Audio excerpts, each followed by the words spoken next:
Hi everyone, welcome back to Ilum Sabers. I hope you're having a happy holiday season. So before I get into the video, I just want to preface it here. This project, I'm sure you can tell what it is from the video title, description, and thumbnail, but this is a project that I've been working on for quite some time now. I conceived of it probably over a year ago, and I'm sure that I had some inspiration from stuff that I saw in the groups. I'm sure this has been done before, but I had not seen something like this to my knowledge. I have not seen anything like this. So I want to go ahead and show this off. I just finished it. It is a Luke Return of the Jedi V1, V2 mashup. So this is the finished install and weathering. I'm still waiting to get a triangle ring in the mail for it. And I'll paint it brown like the Magic of Myth prop. And I'm also still waiting on a blade plug I ordered that'll be more accurate to the Luke blade plug. But other than that, other than those two things, it's finished. I suppose I also am considering also adding the cone thumb screw here, as well as the mystery chunk, or the piece from the boot that was present on the V2. But for all intents and purposes, it's pretty well done. It's usable now. And my biggest goal in this was to create this sort of combination look, and I'll go over how I did that in a moment, but I wanted to use this for cosplay and stuff like that. I thought it would be cool because I don't want to, take a really expensive hilt around. So if you recognize this hilt, or if you don't, I bought this some time ago, probably over 2 years now, from TXQ Sabers, directly on AliExpress. I got it as the RGB in-hilt LED model. I actually still have the electronics from that here. So I took those out, I gutted them, and I installed it with a chassis that was designed for this specific hilt by Stardust Sabers. So I spoke with them through Reddit, and we got this chassis set up. So I think Stardust Sabers had already designed this chassis for another hilt that they had done, and I saw it on there. I said, hey, I've got this hilt, I'd really like to do this. So I'll go over some of the details of the install here in a minute, but essentially you've got your 6-rail connector, the flat end there, and you've got the pins inside, and it just goes inside and sits up against it, and then you've got the pommel, which screws up against it and makes it tight in there. So a lot of times the Luke sabers have got light up arrows here. This one does not have that. The way the control box was set up, it wasn't really possible to do that. It's a really small control box, and also the chassis. So the chassis is a 6-rail connector chassis. It stops right here. There's the pins are right here, and then the hole for the switches is actually here. So it would have been really tough to have all of those wires. I would have had to work around, because the 6-rail connector wouldn't have worked for that. It only has, unless I wanted to wire the red and green accents in series with the blade, which of course I wouldn't want to do because then they wouldn't blink. So anyway. So one note that I will make about this chassis, if you have this hilt and chassis from Stardust and you're wanting to do this install on your own, one issue I ran into, first of all, I want to say the chassis was fantastically designed. I really liked all of where the wire passages were and everything, and there were no visible wires at the end whatsoever. It's all very nicely hidden away. Got a 28mm speaker here that it fits. I mean, just fantastic. You've got your kill switch right there, and we'll go ahead and fire it up in a moment. But one thing I wanted to mention was that the spacer that goes in the pommel to push up the chassis up into the pins was too thick. So that's fine, better too thick than too thin. I was able to sand it down, and it works no problem. But just to give you an idea, I did originally notice, because my original connector here got grooves that were carved in it from the pins. That's how hard it was being pushed up against it. And so over time, that can damage your pins. They can bend, they can break. And if one of those falls off and hits your proffie when your saber's on, you're not doing good. So I sanded that down quite a way, probably 60 to 70% of the way I sanded it down. So I'll kind of show you here. So this will go in, and then before, I would say that the pins made contact right about there, right? So the threading isn't even finished. So now I've got it to where it won't connect until right about there. So the threading is still not quite done, but give it another good turn. There you go. So the pins are completely compressed, but they certainly are making contact. So the way I did that, honestly, was I just had the spacer, I sanded it down, I would, put it in the pommel, put the pommel on with the chassis in, and just, try to keep turning it on, try to keep turning the saber on with the switch here, because, the switch wires are connected to the connector in here. So when the button worked, I knew it was connecting, so I just kept doing that until it was at a place where I wanted. He is strong with the Force, but talent without training is nothing. Okay, so this is going to be K-Sith. This is the rescue, so this is from the Mandalorian episode. And there we go. All right, so this is a one-button setup. It uses the switch PCB that came with the hilt.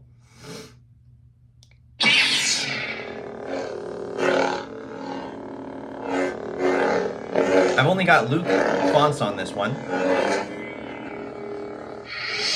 Of course, it has gesture control. The next font, I think, is from The Last Jedi.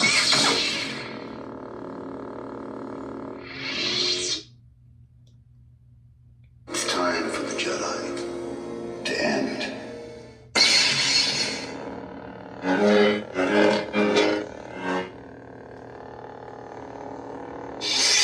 Okay.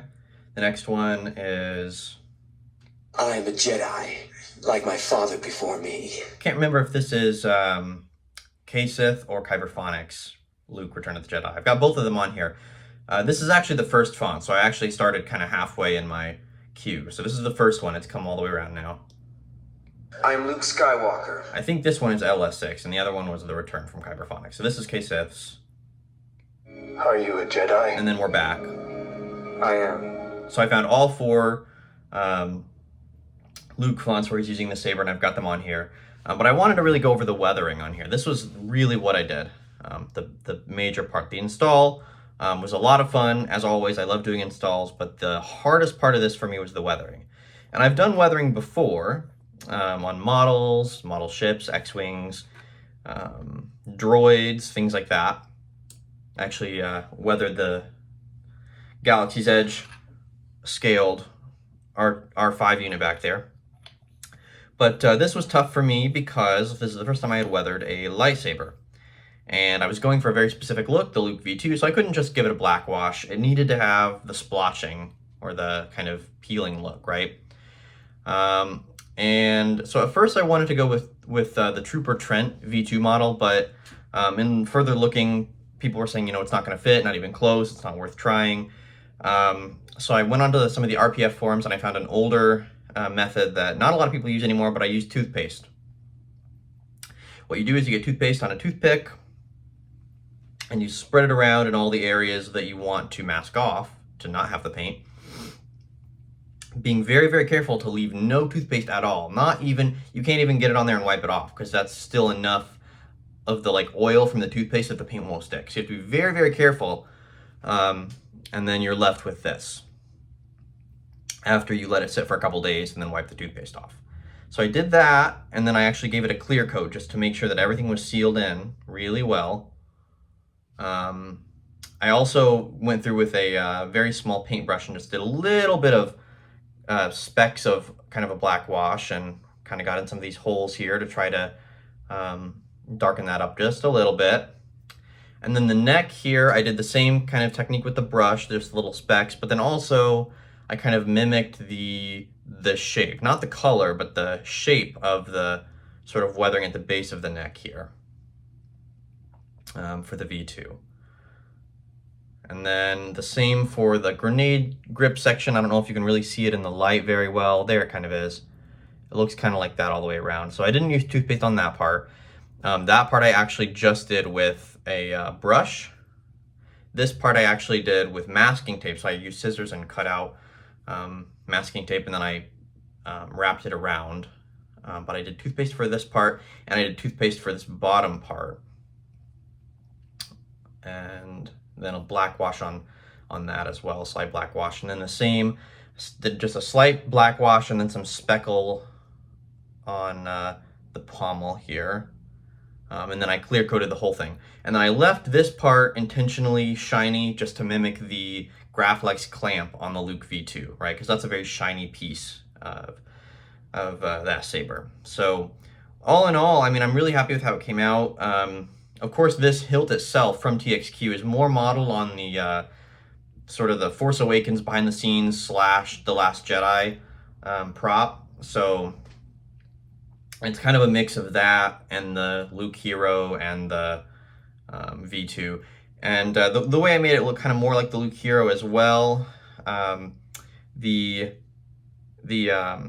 box was all silver originally, so I took some gold spray paint that I had, I masked it off, and I made the rails gold. And then just a little bit here, you can see they're gold. I couldn't go down too far because if you turn it over and take a look,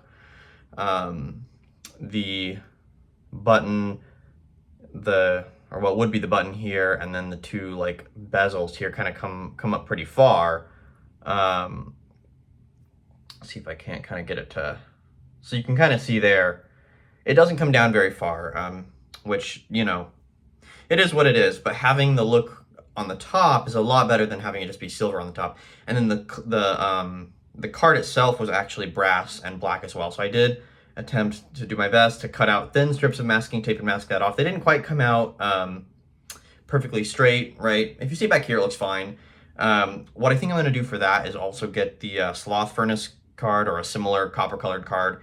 And this card's quite a bit smaller than most of the cards, so I'll trace it out on there and then sand it down in each direction. And that'll be a lot of sanding. Or I could do some cutting, but probably do that to get a little bit better of a card on there. But overall, taking it from just the clean hilt to this and then clear coating it and everything, I'm very, very happy with that. Once I get the triangle ring on there, I think it's going to be a really good setup for cosplay, just because, you know, it's got Profi in it, so it's great for swinging around, great for showing off. Because it has the V2 kind of look to it, it sort of is reminiscent of, you know, like Luke in Battlefront, where he's got, that's his belt hanger is the V2. Trying to think. And then just, of course, because of the cave and V1 stuff going on here, it also just looks more kind of like his hilt. So I did think about, I wanted to mention, I did think about making this copper colored as well. But in the end, I really like the natural brass look, and just decided to kind of cover over it because the actual cave hero prop it's painted, but it's closer to a brass than a copper, honestly. So, but yeah, I think that's really everything I wanted to cover. I hope you guys enjoyed the video. I hope you guys enjoyed the seeing the work that I did on this one. So, as always, feel free to reach out to me at the email, ilumsabers@gmail.com. Or reach out to me on Facebook, and if you need any updates or installs done, we can talk about that. But for now, I hope you guys have a happy holiday, and may the Force be with you. Thank you so much.